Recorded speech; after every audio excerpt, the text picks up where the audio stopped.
everyone. I was just watching a episode of Masterpiece Theater. I love that show.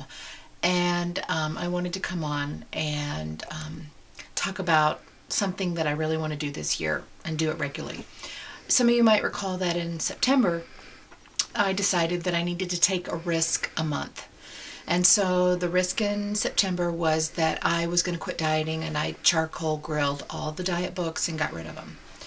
October, I decided that I was just going to start facing conflict and setting boundaries. And believe it or not, it worked wonderfully in regards to my family. November and December, I didn't really write about vocally because they were mainly to drink enough alcohol to get me through the holiday season. And I'd like to announce right here that it was a smashing success.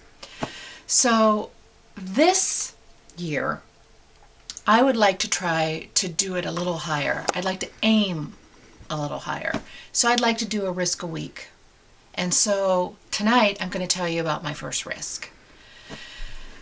In February, Nick and I are going to Mexico. And already I have started obsessing about the fact that we're going to go on an airplane. I'm not afraid of landing. I'm not afraid of taking off. I'm not afraid of terrorism. I'm terrified of the idea that we're in this metal tube, hurtling through the sky. And I've already even started coming up with reasons why I shouldn't go on this trip. I've suggested that maybe Nick wants to take his brother so they could do some bonding, or maybe Nick would like to take her son so they could do some bonding, or maybe he'd like to go alone so he could have some alone time. But, I'm going to get on the plane, and I'm hoping that by saying this, I can watch this over and over again and realize that it's ridiculous, my fear and obsessing already, and make it a little easier. I'd also like to point out that,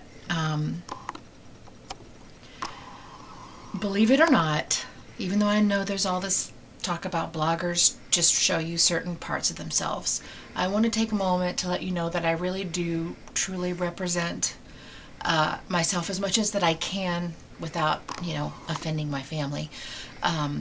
So I'm going to have Nick pan around our bedroom and show you what's going on in here right now. And while he's panning, I'm going to explain something because it is true.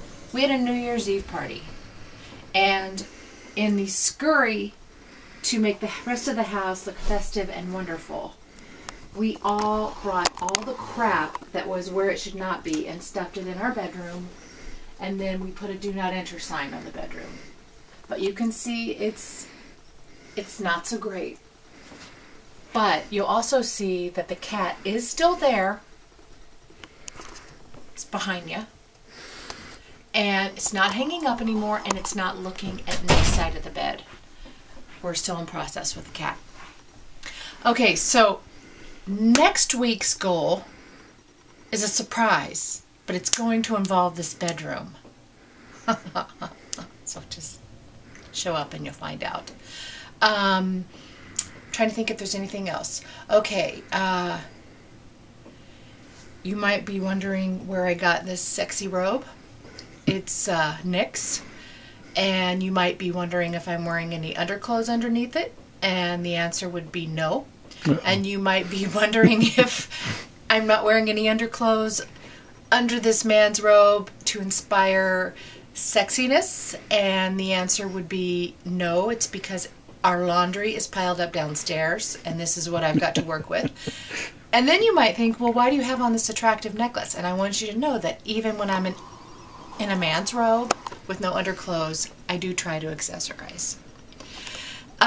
New glasses. Nick, when I came in the door, told me I immediately looked like Buddy Holly. I said they were Buddy Holly glasses. Whatever. Katie told me that I look like a hipster, and I wasn't sure if that was a good thing or a bad thing because she makes fun of hipsters all the time. And then another friend of mine said I look like one of the chipmunks, Alvin, I think it was. But I like these glasses, and I'm wearing them. And so that's another thing this week that I'm striving for, because these are my first set of bifocals and I'm wearing them.